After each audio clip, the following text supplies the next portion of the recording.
Good morning, students. Today we will discuss about the third type of classification system, that is phylogenetic classification system. बेटा आज हम कक्षा 11 में जीव विज्ञान में फाइलोजेनेटिक वर्गीकरण, फाइलोजेनेटिक मतलब जातिवृत्त वर्गीकरण पद्धति के बारे में सीखेंगे, जिसको हम लोग फाइलोजेनेटिक क्लासिफिकेशन सिस्टम भी कहते हैं। तो बेटा सबसे पहले हमें क्लासिफिकेशन सिस्टम के जो दो पार्ट्स पहले पढ़ चुके हैं, that is artificial classification system and natural classification system, या आप कह सकते हैं कृत्रिम वर्गीकरण पद्धति और प्राकृतिक वर्गीकरण पद्धति में। इन दोनों ही वर्गीकरण पद्धतियों में हमने सीखा था कि कृत्रिम में हम लोग सबसे ज़्यादा जब क्लासिफिकेशन करते हैं या वर्गीकरण करते हैं तो जो ऑर्गेनिज्म का हम लोग वर्गीकरण करते हैं उनके मॉर्फोलॉजिकल कैरेक्टर्स यानी दृश्य रूप यानी जो हमको लक्षण दिखाई देते हैं उनके आधार पर हम उनको वर्गीकृत करते हैं। साथ ही साथ जब हमने प्राकृतिक यानी नेचुरल सिस्टम ऑफ क्लासिफिकेशन पढ़ा था तो उसमें हमको पता चला था कि नेचुरल क्लासिफिकेशन सिस्टम में हम physical as well as physiological मतलब जो इंटरनल स्ट्रक्चर्स थे उनके आधार पर या उनको भी इंक्लूड करते हैं किसी भी ऑर्गेनिज्म को क्लासीफाई करने के लिए या किसी भी पॉपुलेशन या स्पीशीज़ की क्लासिफिकेशन करने के लिए। तो बेटा आज हम सीखेंगे जो कि काफ़ी ज़्यादा एडवांस्ड है फाइलोजेनेटिक क्लासिफिकेशन सिस्टम। इससे पहले हमको दो वर्ड्स समझने चाहिए, एक तो ओंटोजेनी और फाइलोजेनी। बेटा ओंटोजेनी को हिंदी में व्यक्तिवृत्त बोलते हैं और फाइलोजेनी को हम लोग जातिवृत्त बोलते हैं। तो बेटा ओंटोजेनी जो होता है बेसिकली देखिए क्या होता है कि ओंटोजेनी जब किसी भी ऑर्गेनिज्म किसी पर्टिकुलर ऑर्गेनिज्म का एम्ब्रियो से लेके और प्रेजेंट डेट जहाँ तक हम स्टडी कर रहे हैं वहाँ तक उस पर्टिकुलर ऑर्गेनिज्म का कैसे डेवलपमेंट हुआ है ये कहलाएगा ओंटोजेनी। तो मतलब ओंटोजेनी क्या हुआ, developmental history of an organism. क्या होता है developmental history of an organism. तो हम लोग लिख देते हैं, यहाँ पे लिख देते हैं developmental history of an organism. बेटा जातिवृत्त जो फाइलोजेनी होता है, फाइलोजेनी का मतलब होता है किसी भी स्पीशीज़ का स्टार्टिंग से लेकर और आज की डेट तक जब हम प्रेक्षण कर रहे हैं, जब एक्सपेरिमेंट कर रहे हैं तो उस समय तक किसी भी स्पीशीज़ का इवोल्यूशन यानी विकास कैसे हुआ है, that is known as phylogeny. तो ये क्या होता है इवोल्यूशनरी हिस्ट्री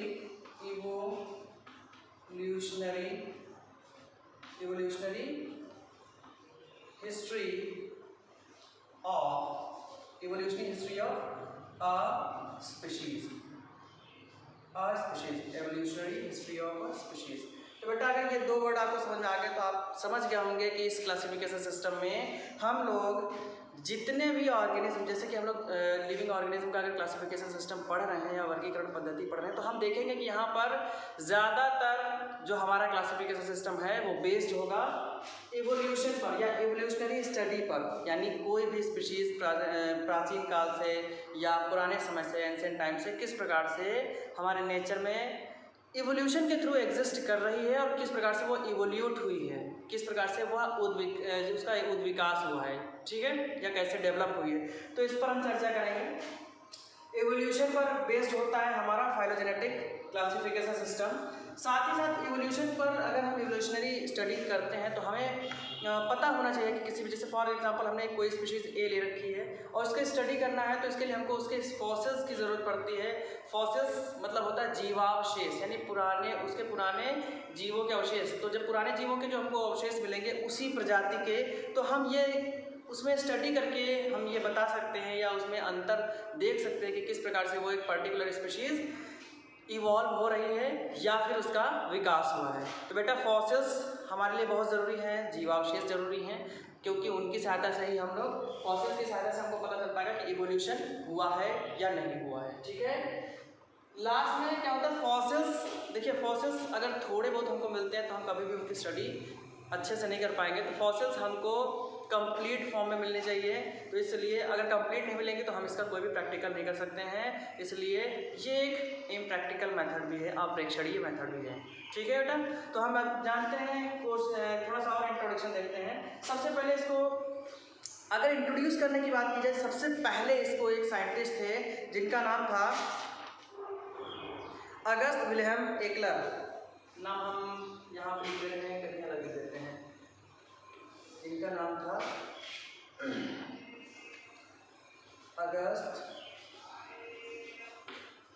विल्हेम एक्लर, एक्लर।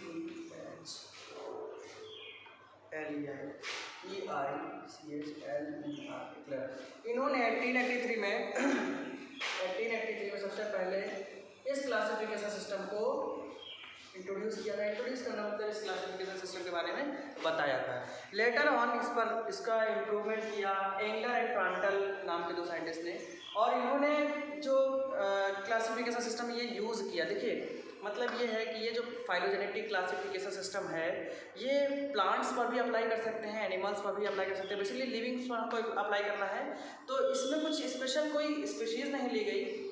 इसमें हम लोग किसी भी स्पीशीज़ को कंसीडर कर सकते हैं, बस हमको उसकी इवोल्यूशनरी हिस्ट्री देखनी पड़ती है। ठीक है, कि वो कैसे पुराने समय से लेकर अब तक उसका विकास हुआ है, कैसे कैसे वो स्पीशीज़ की बात कर रहे हैं, हम एक पर्टिकुलर ऑर्गेनिज्म की बात नहीं करते हैं। अगर पर्टिकुलर ऑर्गेनिज्म की डेवलपमेंटल हिस्ट्री देख रहे हैं दैट विल बी ओंटोजेनी की बात नहीं कर रहे हैं, हम फाइलोजेनी की बात कर रहे हैं। तो यहाँ पर इन लोगों ने क्या किया था, फ्लावरिंग प्लांट्स को क्लासीफाई किया था on the basis of phylogeny को देखते हुए इन्होंने फ्लावरिंग प्लांट्स को क्लासीफाई किया था। इन्होंने कहा था कि जो फ्लावरिंग प्लांट्स हैं वो दो कंडीशंस में हो सकते हैं, या तो वे यूनिसेक्सुअल होंगे, यानी फ्लावर के एक फ्लावर पे ओनली वन और single sex organ will be present. अगर एक टाइप का सेक्स ऑर्गन पाया जा रहा है, एक प्रकार के प्रजनन अंग पाए जा रहे हैं, चाहे तो पुंकेसर हो या स्त्री केसर हो, चाहे तो आप कैसे लीजिए एंड्रोशियम पाया जाए या फिर गाइनेशियम पाया जाए, तो उसको यूनिसेक्सुअल फ्लावर कहते हैं। तो फ्लावर में भी यूनिसेक्सुअल और बाइसेक्सुअल, इन्होंने ये चीज़ कंफर्म कर दी कि हमारे जो फ्लावरिंग प्लांट्स हैं वो या तो यूनिसेक्सुअल होंगे या फिर बाइसेक्सुअल होंगे।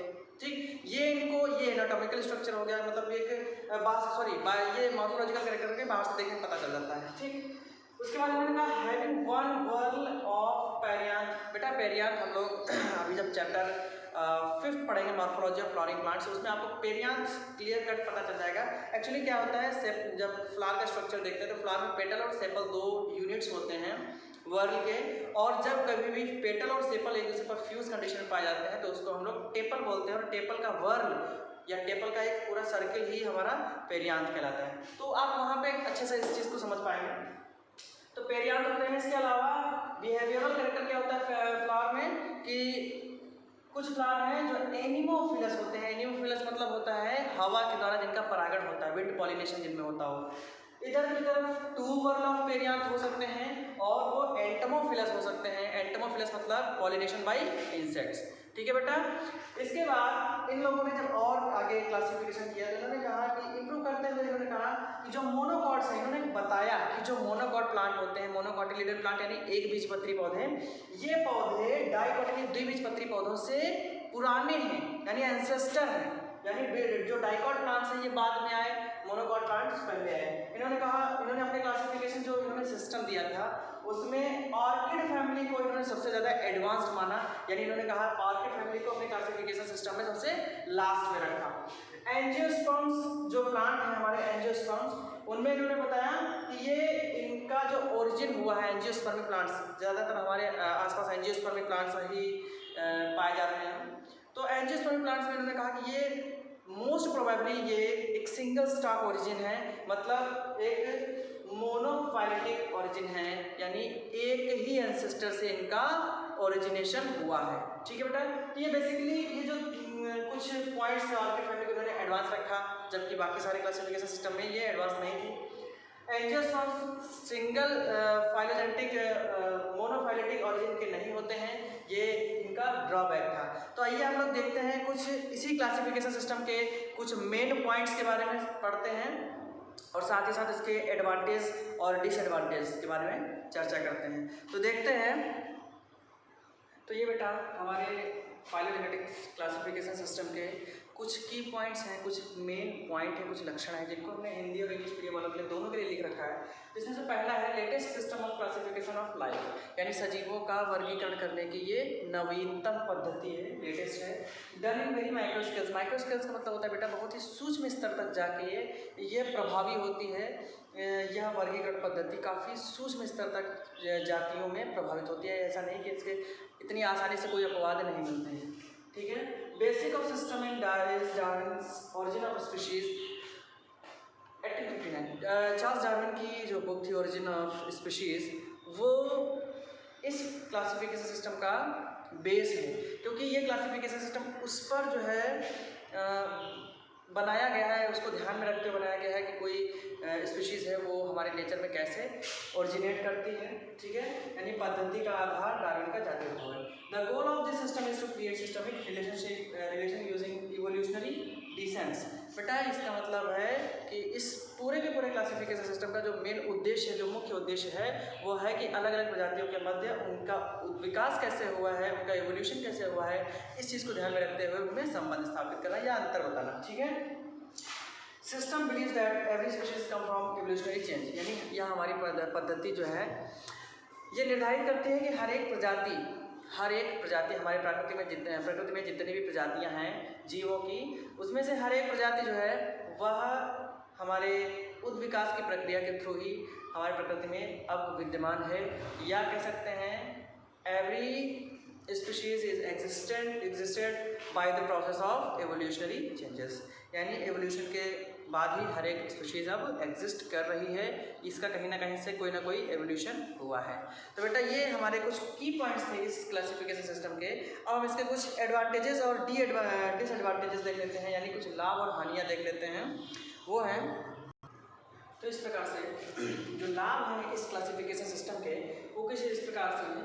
Unique name of each species eliminates confusion. बेटा इस क्लासिफिकेशन सिस्टम के अकॉर्डिंग जब हम हर एक स्पीशीज़ का एक यूनिक नाम हो जाता है, तो इस प्रकार से अलग अलग उसी जीनस के आसपास या जो क्लोजली रिलेटेड स्पीशीज़ होती हैं उनमें आपस में कन्फ्यूजन होना बंद हो जाता है। इससे हमारा कन्फ्यूजन खत्म हो जाता है दो स्पीशीज़ के बीच में। मैक्सिमम प्रेडिक्टिव वैल्यू, यानी इसमें ज़्यादा से ज़्यादा जो कार्य होते हैं, जो ज़्यादा से ज़्यादा तथ्य हैं, वो हम पहले से निर्धारित कर सकते हैं, बता सकते हैं पहले से ही, क्योंकि यह जब इवोल्यूशन होता है, इवोल्यूशन के दौरान एक स्पीशीज जब दूसरी स्पीशीज से कहीं पर डिफर होती है या सिमिलर होती है, तो ज़्यादातर उसके कैरेक्टर को जो लोग स्टडी कर रहे होते हैं तो पहले से प्रेडिक्ट कर सकते हैं, ठीक है। मैक्सिमम डिटेल्ड साइंटिफिक स्टडी, इस क्लासिफिकेशन सिस्टम में ज़्यादा से ज़्यादा इन्फॉर्मेशन डिटेल्ड होती है और साइंटिफिक मेथड से, क्योंकि इसको यूज़ किया जाता है, इसको अप्लाई किया जाता है किसी भी स्पीशीज़ को क्लासीफाई करने के लिए, तो ज़्यादा से ज़्यादा डिटेल स्टडी भी होती है और साइंटिफिक भी होती है, ठीक है बेटा। और किसी पर्टिकुलर स्पीशीज़ के बारे में ज़्यादा से ज़्यादा यहाँ पे इन्फॉर्मेशन आपको देखने को मिलेगी। So all of these are advantages of this classification system. Now we will discuss about the some disadvantages of this classification system that are. तो बेटा पहला डीमेरिट है इस क्लासिफिकेशन सिस्टम का, मोस्ट कॉम्प्लेक्स देन अदर्स। जितने भी other हमने classification system पढ़े हैं उनमें से ये सबसे ज़्यादा कॉम्प्लेक्स है। कॉम्प्लेक्स क्यों है? क्योंकि यहाँ पर हमको स्टडी करना है इवोल्यूशनरी, यानी फाइलोजेनेटिक स्टडी करना है किसी भी पर्टिकुलर स्पीशीज़ की, तो ये दूसरी पद्धतियों से क्या है, अधिक जटिल है। Need long time and research. बेटा जब हमको किसी भी प्रजाति का इवोल्यूशनरी हिस्ट्री देखना है, उसके फॉसिल्स देखने, उनकी स्टडी करनी, तब जाके कहीं अगर वर्गीकरण करना है, तो जाहिर सी बात है ये टाइम कंज्यूमिंग होगा और साथ ही साथ ज़्यादा से ज़्यादा इसमें रिसर्च यूज़ होगी, रिसर्च करनी पड़ेगी। बेटा फिजिकल अपीयरेंसेस आर निगलेक्टेड। यहाँ पर हम किसी भी फिजिकल अपीयरेंस की बात नहीं करेंगे, क्योंकि हमको पता है फिजिकल अपीयरेंसेस या फिजिकल कैरेक्टर्स जो होते हैं वो टाइम टू टाइम चेंज होते रहते हैं, तो इसलिए हम ये क्लासिफिकेशन सिस्टम में हमने हालांकि आर्टिफिशियल वाले में ही उसको छोड़ दिया था। नेचुरल में जब पहुँचे थे तो हम लोग आर्टिफिशियल जो फिजिकल कैरेक्टर्स थे उनको इग्नोर कर देते थे या कंबाइंड भी करते थे, बट साथ साथ एनाटॉमिकल कैरेक्टर यानी अंदर के लक्षणों को भी, किसी भी जीव के आंतरिक लक्षणों को भी हम लोग कंसिडर करते थे। बट यहाँ पर हम लोग फिजिकल कैरेक्टर्स को एकदम निगलेक्ट कर देंगे। लास्ट पॉइंट है physically same species can be in different groups, यानी जो जीव या जो प्रजातियां हमको एक जैसी दिख रही हैं, एक शारीरिक रूप से एक प्रकार से दिखने वाली जातियां, वो अलग अलग समूहों में भी वर्गीकृत हो सकती हैं। तो बेटा ये कुछ डीमेरिट्स डिसएडवांटेजेस थे हमारे इस क्लासिफिकेशन सिस्टम के। तो बेटा यहाँ से फाइलोजेनेटिक क्लासिफिकेशन सिस्टम समाप्त होता है। आज की इस वीडियो में हम लोग यहीं तक डिस्कस करेंगे। उम्मीद है आप सभी को ये क्लासिफिकेशन सिस्टम समझ में आ गया होगा। अगर किसी को कोई प्रॉब्लम होती है देन आप मैसेज कर सकते हैं, I will solve all your questions. Okay, so I hope कि आपको वीडियो पसंद आएगा। आप लोग हमारे वीडियो को लाइक और चैनल को सब्सक्राइब करना ना भूलें, ठीक है। सो तब तक के लिए आप लोग घर पर रहें, पढ़ते रहें, सुरक्षित रहें, अपना और अपनों का ख्याल रखें। Thank you.